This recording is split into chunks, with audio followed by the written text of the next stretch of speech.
오늘 우리에게 주시는 하나님의 말씀은 민수기서 11장 1절에서 9절 말씀입니다. 민수기서 11장 1절에서 9절까지의 말씀을 교독하시고 마지막 절은 함께 합독하시도록 하겠습니다.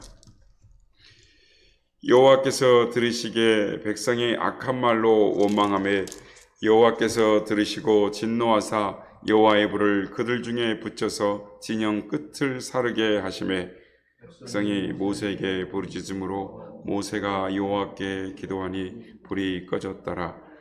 그곳 이름을 다베라라 불렀으니 이는 여호와의 불이 그들 중에 붙은 까닭이었더라. 그들 중에 섞여 사는 다른 인종들이 탐욕을 품음에 이스라엘 자손도 다시 울며 이르되 누가 우리에게 고기를 주어 먹게 하랴. 우리가 애굽에 있을 때는 값없이 생선과 오이와 참외와 부추와 파와 마늘들을 먹은 것이 생각나거늘 이제는 우리의 기력이 다하여 이 만나 외에는 보이는 것이 아무것도 없도다 하니 만나는 가시와 같고 모양은 진주와 같은 것이라. 백성이 두루다니며 그것을 거두어 맷돌에 갈기도 하며 절구에 찢기도 하고 가마에 삶기도 하여 과자를 만들었으니 그 맛이 기름 섞은 과자 맛 같더라. 함께 읽겠습니다. 밤에 이슬이 진영에 내릴 때에 만나도 함께 내렸더라. 아멘. 할렐루야. 오늘도 이 아침에 우리와 함께 하신 주님을 찬양합니다. 그리고 실시간 유튜브 예배로 새벽 기도를 하나님 앞에 드리는 모든 성도님들께 하나님의 은혜와 평강이 함께 하시기를 기원드립니다.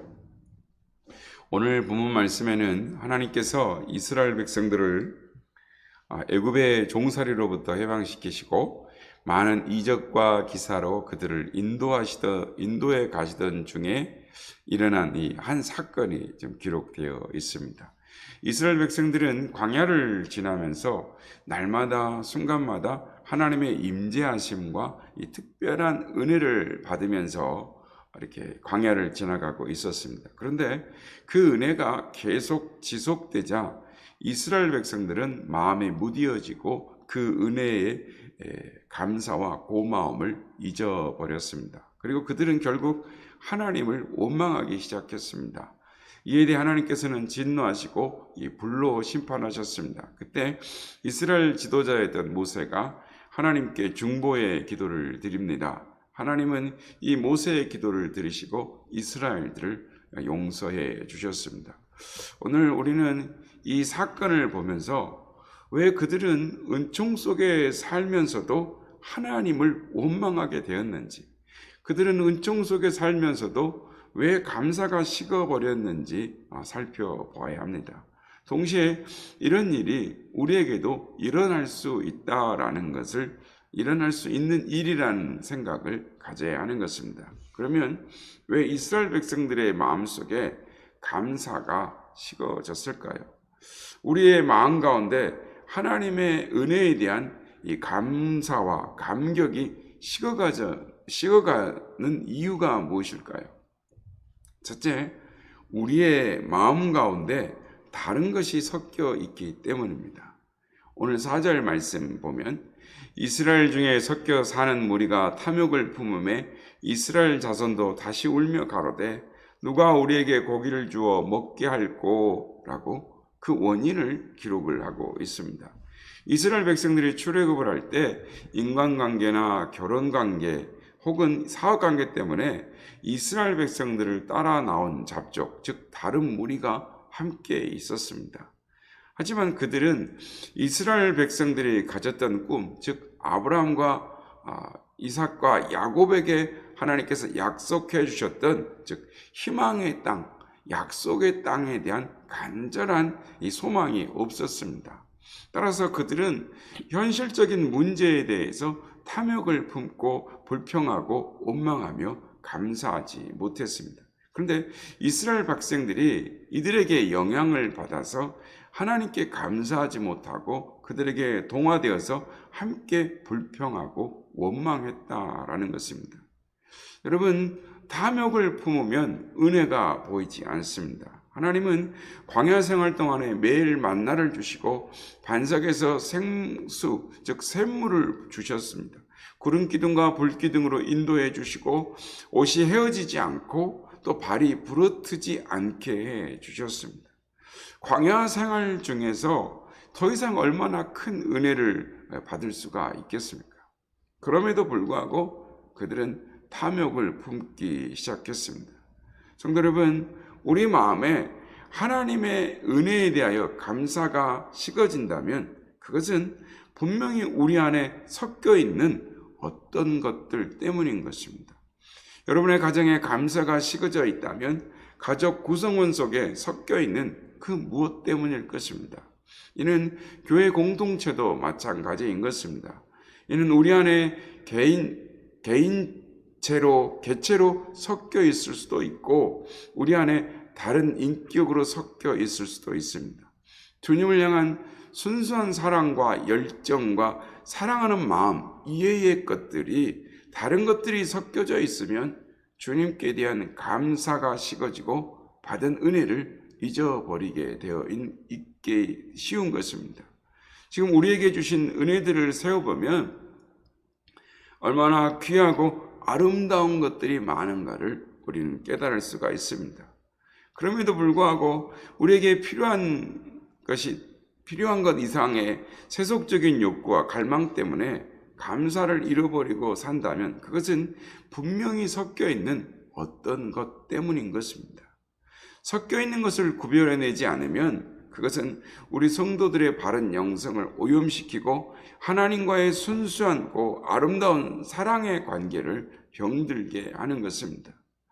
무엇이 섞여져 있어서 우리의 마음에 감사가 식어졌는지를 깊게 생각하시는 우리 모두가 되시길 주님의 이름으로 부탁드립니다.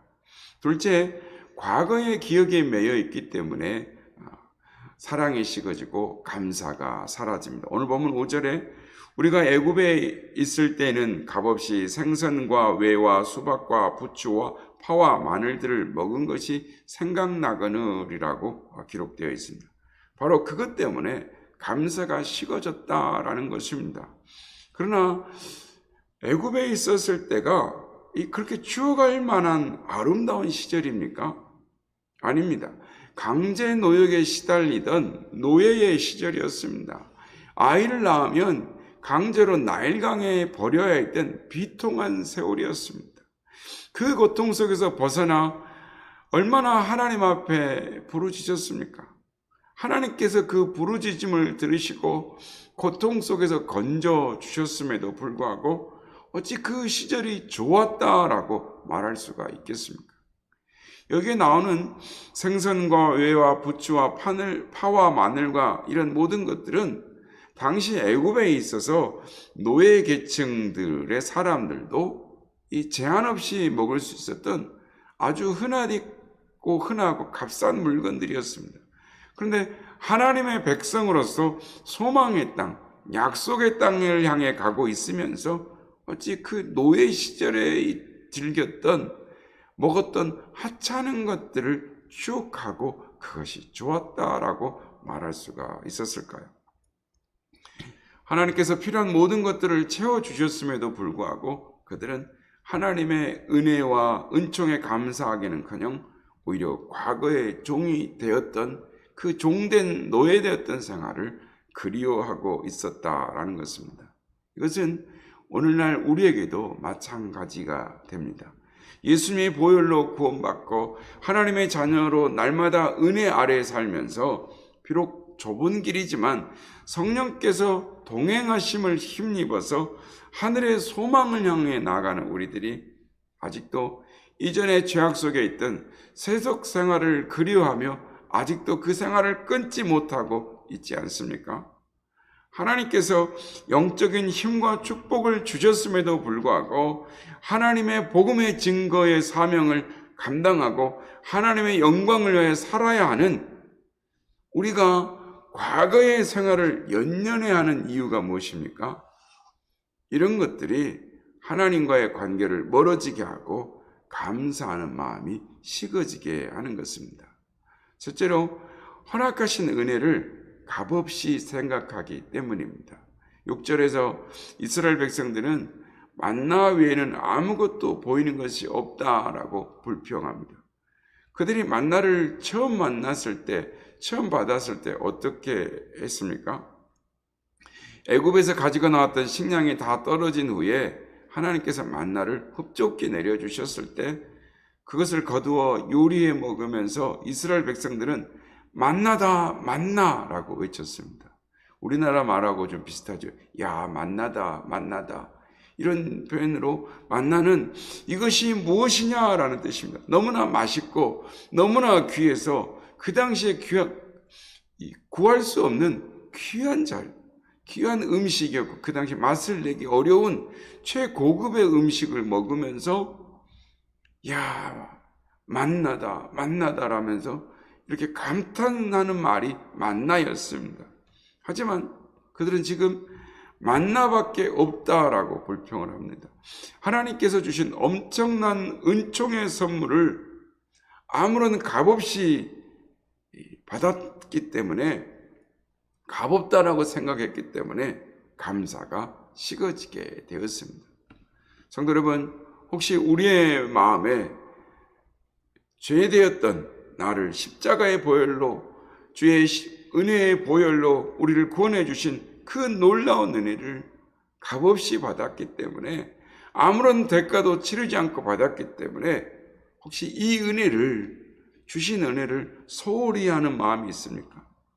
어려운 처지와 상황에서 인도해 주시고 우리들의 생활 속에서 크고 작은 은혜를 내려주시고 베푸시고 이 자리까지 인도해 주셨지만 오늘 본문에 이스라엘 백성들처럼 이것 외에는 이 따위밖에는 없다라는 마음이 있지는 않습니까?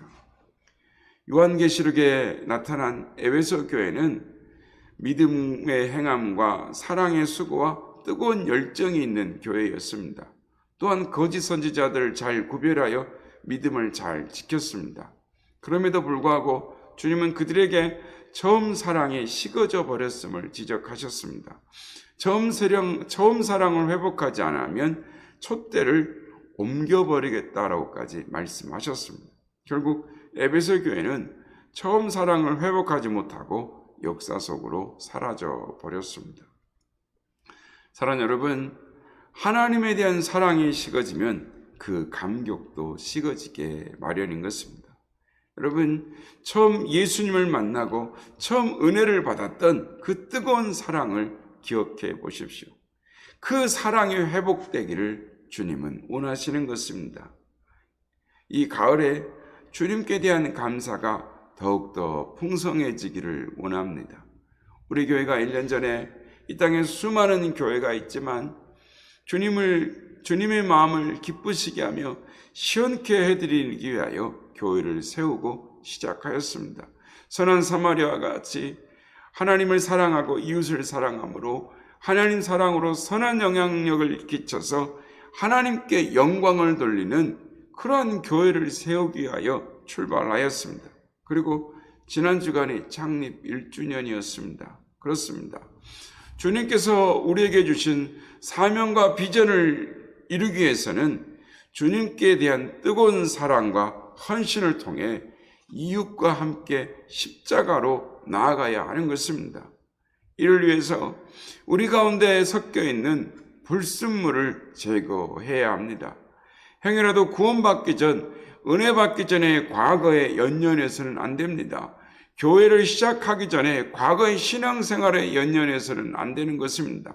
믿음으로 우리의 상황을 받아들여야 합니다. 주님을 기쁘시게 하기 위해 무엇을 해야 할 것인가 집중해야 하는 것입니다. 그리고 주님께서 주신 은혜를 값없이 여기지 말아야 하는 것입니다. 지난 시간 중에 우리에게 베풀어 주신 하나님의 은혜를 정말 귀하게 여겨야 하는 것입니다. 그래야 하나님의 더 큰 사랑 가운데로 나아갈 수가 있는 것입니다. 주님께서 예비하신 은혜의 길로 나아갈 수가 있는 것입니다. 여러분, 혹 사랑이 식어졌습니까? 이번에 우리가 내일 모레부터 90일 성경 통독을 통해서 주님께 대한 첫사랑과 감사를 회복하는 우리가 되길 원합니다. 말씀을 읽음으로 우리 안에 있는 불순물들을 제거하고 우리 안에 있는 잘못된 것들을 다 내려놓고 주께서 우리에게 주신 비전과 사명을 다시금 믿음으로 굳세게 붙드는 우리 모두가 되시기를 주님의 이름으로 축복합니다.